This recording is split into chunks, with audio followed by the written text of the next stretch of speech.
Remember a week ago when I sent out those CDs to Decluttr.com?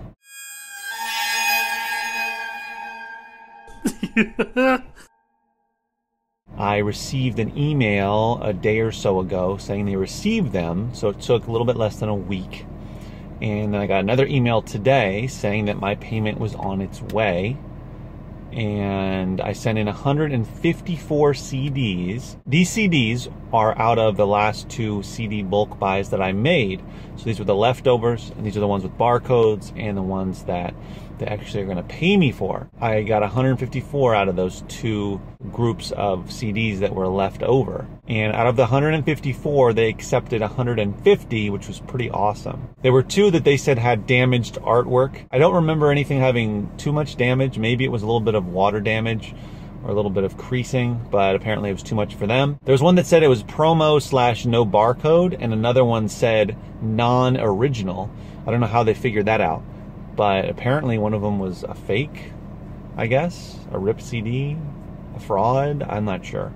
But only 4 of them, and none of the ones that were going for a little bit more money. And by a little bit of money, I mean $1 to $3. One of them was over $3, but the rest of them were under $1, most of them anyway.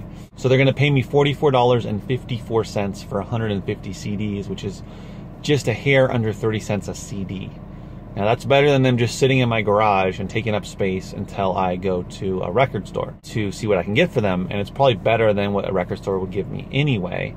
And it's much better than when I took the first haul of CDs to the record store and they only gave me $20 cash and $25 in-store credit, and then handed me back about 100 or so CDs because they couldn't take them at that time because some of them were Christmas CDs. So I don't have a half-price books, or half-priced, I believe.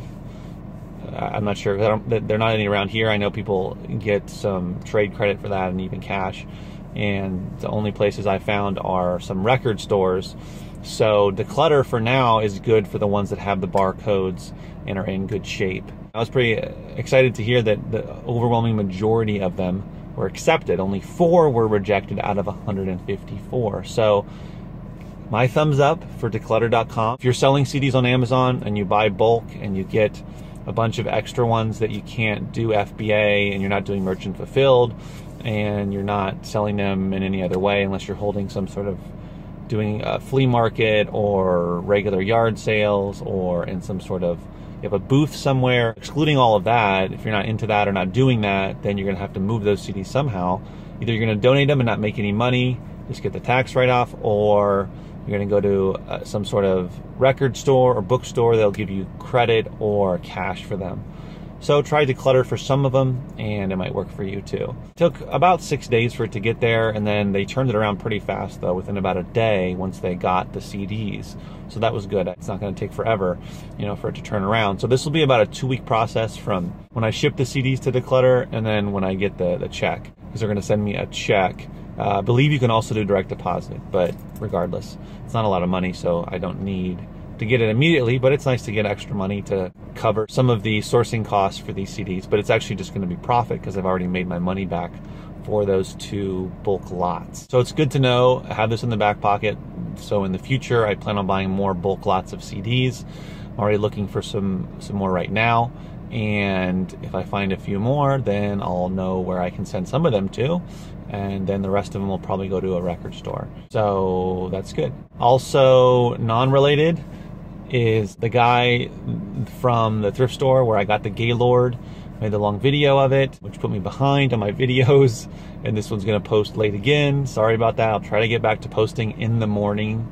Just got a little bit behind with the craziness of dealing with that Gaylord. He called me and asked me how the batch was, and I told him, I was honest. I said, well, I only found about 40 books, and he was surprised. He was shocked. I don't know where he thinks I sell them, or maybe the previous people where they sold them. Maybe they were doing eBay lots of books, I don't know, or maybe they had some other way to sell them, but I'm just doing FBA for books, so it doesn't work for FBA, it doesn't work for me. I'm debating about getting a storage unit and keeping some of the better books to build that up and possibly try to sell them somewhere, I don't know where. That's a thought of mine, and also it's better to have the storage unit than have to deal with it being in my garage, because I'm gonna put one car on the street, and that's just a hassle, and It's pretty hot in there. I don't know. These are all thoughts I'm having, but this all depends on if I get another Gaylord and if it's much better. Because he told me that they got a bunch more kids books because they get Gaylords of items from another huge, like a mission, or I can't remember exactly what it was, but a place that gets a ton of donations that they can't handle, gives some to them every day. And apparently they just got hit with a lot of kids books, Gaylord of kids books, and they're getting a Gaylord a day of books, but they're mostly kids or all the kids.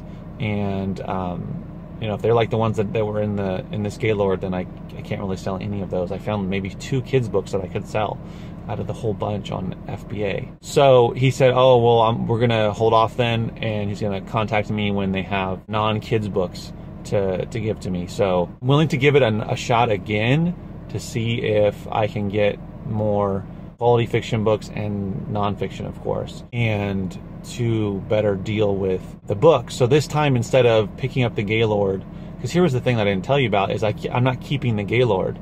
I have to return it to them. So therefore, if I pick up the Gaylord of books and put it in my truck that I rented, take it back home, I have to bring that back to them, bring the Gaylord back.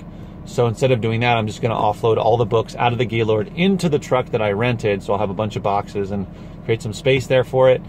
And then I can just take those away. I don't have to go back. I can just sort through the books back home or the storage space or whatever it is. I'm going to do some research about different rental companies, because I think I want to get a smaller, like a van or something like that. And then also going to look into storage units to see what they're going for in my area, how big I can get one for not too much. Hopefully I can stay under $100 a month.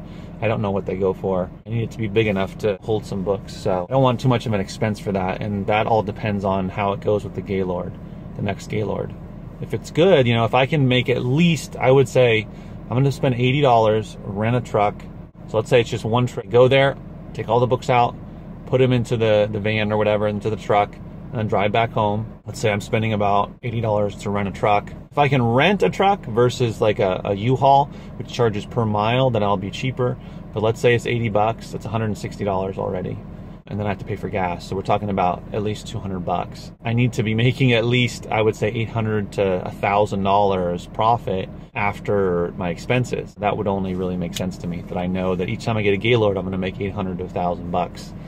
Hopefully 1,000. But if I can't get close to that, if it's only like $400 profit, $500, is it worth it? Is it worth all of the effort and dealing with taking all the books out, driving? You know, it's not super close. It's not that far, but it's far enough. These are all things swirling in my head. And I need to give it a shot again because, you know, there could be some better books that he'll give me, and it could be worth it. So I did find a few school books in there. And if I just need to find another 50 of those, and then it's going to be worth it. So try Decluttr if you have CDs. And Gaylords, I don't know, it's not for everybody. You have to have the space, you have to have the time, you have to have the energy, and the ability to clear out an entire Gaylord, sometimes quickly as well. I'll put this video here late again, but I'll try to get back onto the schedule of posting it in the morning. We'll see how long that takes. As always, remember, keep booking.